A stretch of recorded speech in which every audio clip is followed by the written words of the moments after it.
अभिमन्यु महाभारत का एक ऐसा योद्धा जिसने अपनी युवावस्था में ही गुरु द्रोण के द्वारा बनाए गए एक ऐसे व्यूह को तोड़ा जिसको तोड़ना देवताओं के लिए भी संभव नहीं था। उसने न केवल उस व्यूह को तोड़ा बल्कि अपनी वीरता और पराक्रम के दम पर उसने कौरवों के पक्ष के 6 महारथियों के साथ अकेले युद्ध किया और उन सबको परास्त किया। गुरु द्रोणाचार्य के द्वारा बनाया गया यह व्यूह कोई साधारण व्यूह नहीं था। यह एक विशेष प्रकार की संरचना थी जिसको कि चक्रव्यूह के नाम से जाना जाता था, जिसको भेदने की क्षमता बहुत ही कम लोगों के पास में थी। अगर हम महाभारत की बात करें तो महाभारत में केवल 4 ही ऐसे महारथी थे जो इस चक्रव्यूह को भेदना जानते थे, और वे थे स्वयं भगवान श्री कृष्ण, दूसरे नंबर पर अर्जुन, तीसरे नंबर पर भगवान श्री कृष्ण का पुत्र प्रद्युम्न और चौथा था वीर अभिमन्यु। तो कैसे वीर अभिमन्यु ने गुरु द्रोणाचार्य के द्वारा बनाए गए इस चक्रव्यूह का भेदन किया, और आखिर ये चक्रव्यूह है क्या, ये कैसी संरचना थी जिसके अंदर प्रवेश करना और बाहर निकलना बहुत ही कठिन समझा जाता था।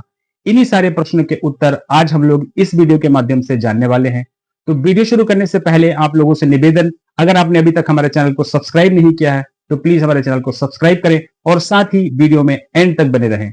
चक्रव्यूह से संबंधित पूरी जानकारी आपको वीडियो के एंड तक मिल जाएगी, और साथ ही आपको यह भी जानकारी मिल जाएगी कि अपनी युवावस्था में ही वीर अभिमन्यु कितना पराक्रमी था।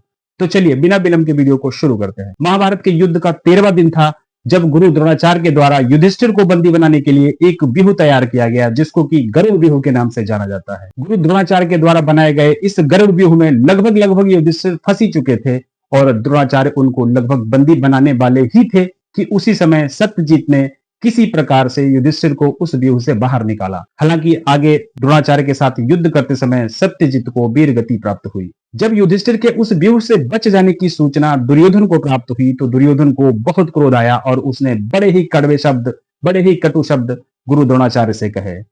उन शब्दों को सुनकर गुरु द्रोणाचार्य को बड़ा क्रोध आया और उन्होंने दुर्योधन को आश्वासन दिया कि आज मेरे द्वारा कम से कम पांडवों के पक्ष के किसी एक महारथी का वध अवश्य होगा। आज मैं एक ऐसा व्यूह तैयार करूंगा जिसको तोड़ना देवताओं के लिए भी संभव नहीं है। गुरु द्रोणाचार्य दुर्योधन से कहते हैं कि इसकी शर्त सिर्फ एक है, तुम किसी प्रकार से योजना बनाकर अर्जुन को इस स्थान से हटा दो, क्योंकि युद्ध की ऐसी कोई भी कला नहीं है जो अर्जुन को ज्ञात ना हो। इस प्रकार दुर्योधन ने योजना बनाकर अर्जुन को उस स्थान से हटा दिया। जब अर्जुन संसप्तकों के साथ युद्ध करने के लिए अन्य दिशा की ओर चले गए तब गुरु द्रोणाचार्य के द्वारा एक विशेष प्रकार की संरचना तैयार की गई, एक विशेष प्रकार का व्यूह तैयार किया गया जिसको आज हम चक्रव्यूह के नाम से जानते हैं। अगर चक्रव्यूह के संबंध में बात करें तो चक्रव्यूह एक 7 चक्कर वाली एक संरचना थी जिसमें हर चक्कर में गुरु द्रोणाचार्य के द्वारा महापराक्रमी सैनिकों को तैनात किया गया था, जिसके मुख्य द्वार पर स्वयं गुरु द्रोणाचार्य, अश्वत्थामा और जयद्रथ था, जिसके केंद्र बिंदु पर राजा दुर्योधन था। अपने सामने इस विशेष प्रकार की संरचना को देखकर युधिष्ठिर को समझने में ये बिल्कुल देर ना लगी कि ये गुरु द्रोणाचार्य के द्वारा बनाया गया चक्रव्यूह है जिसको तोड़ना हर किसी के बस की बात नहीं है, यहाँ तक कि ये देवताओं के लिए भी अवैध है। इस चक्रव्यूह को तोड़ने की कला महाभारत में केवल 4 महारथियों के पास है, जिनमें पहले हैं भगवान श्री कृष्ण, दूसरे हैं अर्जुन, तीसरे भगवान श्री कृष्ण के पुत्र प्रद्युम्न और चौथे सुभद्रा और अर्जुन के पुत्र वीर अभिमन्यु। इस प्रकार मन में विचार करते करते युधिष्ठिर ये सोच में पड़ गए कि अर्जुन के बिना अब ये चक्रव्यूह कौन तोड़ेगा।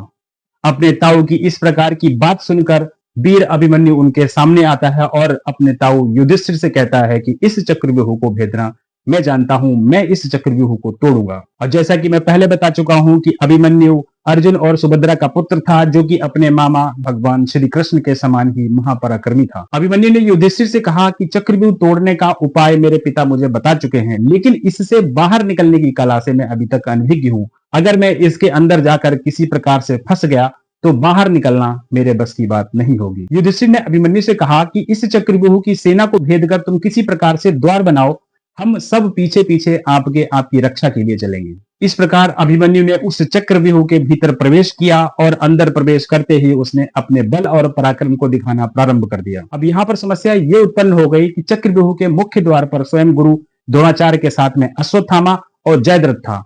जयद्रथ जो कि एक ऐसा व्यक्ति था जो पूर्व में भगवान शंकर से पांडवों को अकेले ही पराजित करने का वरदान प्राप्त कर चुका था, केवल अर्जुन को छोड़कर। इधर जयद्रथ का युधिष्ठिर, भीम आदि पांडवों के साथ में मुख्य द्वार पर युद्ध प्रारंभ हो गया। उधर चक्रव्यूह के अंदर प्रवेश किया हुआ अभिमन्यु अपने बल और पराक्रम को दिखाना पहले से ही प्रारंभ कर चुका था।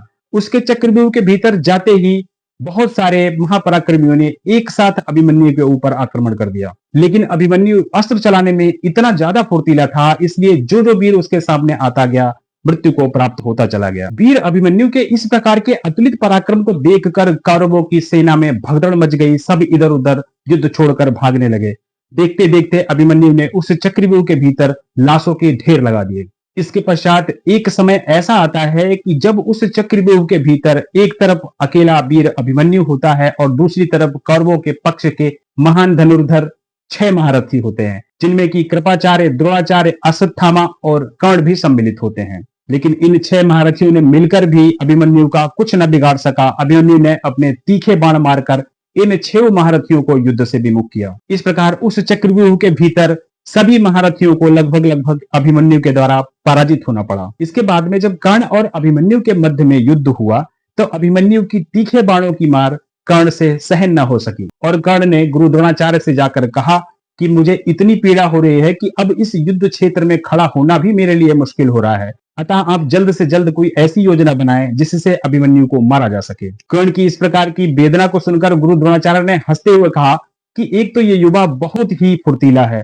दूसरा इसका कवच अभेद है। वह आगे कहते हैं कि कवच धारण करने की जो विद्या मैंने अर्जुन को सिखाई थी, अभिमन्यु जरूर उस विद्या को जानता है। अतः अगर इसका धनुष काट दिया जाए और इसको रथ विहीन कर दिया जाए, उस समय असहाय अवस्था में इस पर पीछे से वार करके ही इसको मारा जा सकता है। इसके अलावा कोई भी दूसरा उपाय नहीं है। गुरु द्रोणाचार्य की इस प्रकार की बात को सुनकर, जिनको हम महापराक्रमी कर्ण कहते हैं, उनके द्वारा एक युवा का धनुष काट दिया गया और उसको रथ विहीन कर दिया गया। इसके पश्चात कौरवों के पक्ष के महान पराक्रमी 6 महारथी, जिनमें की कृपाचार्य, द्रोणाचार्य, अश्वत्थामा, कर्ण, बृहदल और कृतवर्मा के द्वारा एक निहत्थे युवा को पीछे से वार करके अधर्म पूर्वक मारा गया। तो ये था आज का एक छोटा सा वीडियो। उम्मीद करता हूं आप लोगों को पसंद आया होगा।